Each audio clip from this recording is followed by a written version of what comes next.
শ্রেয়সী গঙ্গোপাধ্যায় রয়েছেন আমাদের সঙ্গে টেলিফোনের প্রতিনিধি। শ্রেয়সী, অর্থাৎ বাংলাদেশ নিয়ে মুখ্যমন্ত্রী মমতা বন্দ্যোপাধ্যায়ের বিধানসভায় তিনি বেশ কয়েকটি মন্তব্য তার সামনে উঠে আসলো। তিনি বললেন যে এই পুরো বিষয়ে কেন্দ্রের কথা বলা উচিত, প্রধানমন্ত্রীর কথা বলা উচিত।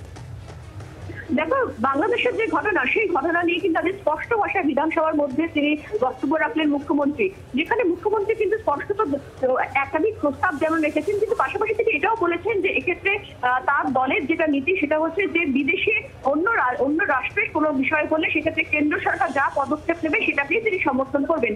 কিন্তু এর পাশাপাশি তিনি একথাও আজকে বলেছেন যে এক্ষেত্রে লাস্ট 10 দিন ধরে যা ঘটছে সেই বিষয়টা কিন্তু কার্যত তিনি নিন্দা করছেন, কারণ তিনি মনে করেন না কোনো ধর্মের ওপর কোথাও কোনো আঘাত হওয়া উচিত। ঠিক যে কারণেই কার্যত ওয়াকফ বিলের তারা বিরোধিতা করে তারা প্রস্তাব আনছেন।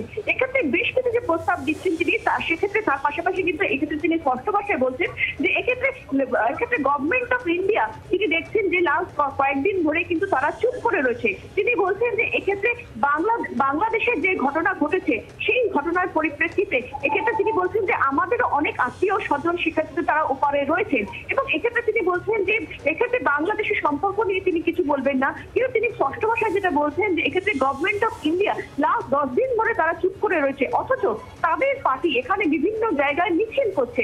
এবং এই প্রসঙ্গে কিন্তু তিনি বলছেন যে এই যে তারা যে মিছিলটা করছে সেক্ষেত্রে মিছিল তারা করতেই পারে, কিন্তু তারা পেট্রাপোল সীমান্তে গিয়ে তারা সীমান্ত আটকানোর কথা বলছে, সেখানে তারা বাধা সৃষ্টি করার কথা বলছে। সেখানে তিনি স্পষ্ট ভাষায় বলেন যে এইভাবে তারা হঠাৎ করে কোনো ট্রাক বা কোনো কিছুতে রাজ্য সরকার সিদ্ধান্ত নিয়ে সেক্ষেত্রে ওপারে যাবে না, এই সিদ্ধান্ত তারা নিতে পারে না। এক্ষেত্রে কেন্দ্র যদি নির্দেশ দেয় সেই ট্রাকগুলোকে আটকানো হবে, তাহলেই সেক্ষেত্রে তারা সেই ব্যবস্থা নিতে পারেন। কিন্তু পাশাপাশি তিনি এটাও বলছেন যে এক্ষেত্রে বাংলাদেশের লোকেরা ভালো থাকুক সেটা তিনি চান। তিনি বলছেন যে আমাদের পরিবারের ওপর যাতে অত্যাচার না হয় সেটাও কিন্তু কার্যত দেখতে হবে। অর্থাৎ এক্ষেত্রে যাদের মানুষরা, যে সমস্ত ফ্যামিলির যারা আত্মীয় স্বজন যারা ওপারে আছে তাদের উপর যাতে কোনো অত্যাচার না হয় সেটাও কিন্তু বিশেষভাবে একটা কনসার্নের বিষয়, সেটা তিনি ব্যক্ত করছেন। এবং তিনি বলছেন যে তিনি এক্ষেত্রে যিনি প্রস্তাব দিচ্ছেন সে 3টে প্রস্তাব রয়েছে তার বক্তব্যের মধ্যে। প্রথম প্রস্তাব তিনি বলছেন যে এক্ষেত্রে পিএম কথা বলুন বা এক্ষেত্রে দরকার হলে এক্সটার্নাল অ্যাফেয়ার্স মিনিস্টার যিনি রয়েছেন তিনি কথা বলুন, এবং কথা বলার পরে সেক্ষেত্রে তারা বিবৃতি দিন। প্রথম প্রস্তাব তার।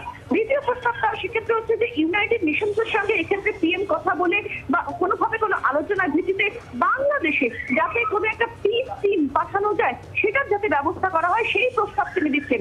আর তৃতীয়ত তিনি বলছেন যে এক্ষেত্রে যারা অত্যাচারিত হচ্ছে ওই পারে, অর্থাৎ বাংলাদেশের ক্ষেত্রে যারা অত্যাচারিত হচ্ছে তারা যদি বাংলায় এসে থাকতে চায় তাহলে কিন্তু এক্ষেত্রে রাজ্যের তরফে কোনো আপত্তির জায়গা নেই, যেখানে তিনি বলছেন খাওয়ার কোনো সমস্যা হবে না।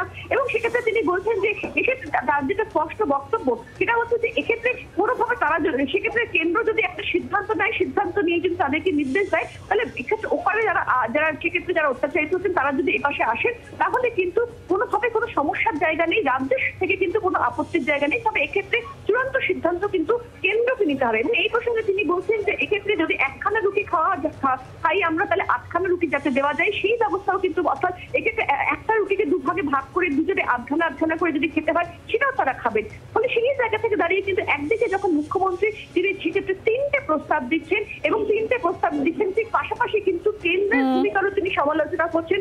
এবং সেই সমালোচনাতে কিন্তু কার্যত তিনি স্পষ্টভাবে যেটা বলছেন যে কেন্দ্র এক্ষেত্রে নির্দিষ্টভাবে যে পদক্ষেপ নেওয়া উচিত ছিল বা যেভাবে গোটা বিষয়টাকে হ্যান্ডেল করা উচিত ছিল সেটা তারা করছে না। কিন্তু রাজ্যে তাদেরই দল, অর্থাৎ কেন্দ্রের যে দল শাসনের ক্ষমতায় রয়েছে তাদেরই দল রাজ্যে প্রতিদিন মিছিল করছে, প্রতিবাদ করছে। এবং এর পাশাপাশি কিন্তু এটাও বলছেন যে তিনি সেক্ষেত্রে তারা একটা পুলিশ তারা বর্ডার আটকাচ্ছেন, যদিও কেন্দ্র এক্ষেত্রে বর্ডার আটকানো নিয়ে কিন্তু কোনো নির্দেশ দিচ্ছে না।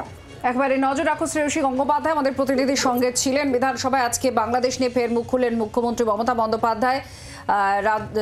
ভারত সরকারের সিদ্ধান্তকে সমর্থন আগেও করেছেন, এদিনও উল্লেখ করেছেন, কিন্তু তিনি বলছেন যে কেন্দ্র 10 দিন ধরে চুপ করে রয়েছে, এই বিষয়টাও তিনি বলেছেন। বাংলার আওয়াজ, বাঙালির আবেগ, জি 24 ঘন্টা।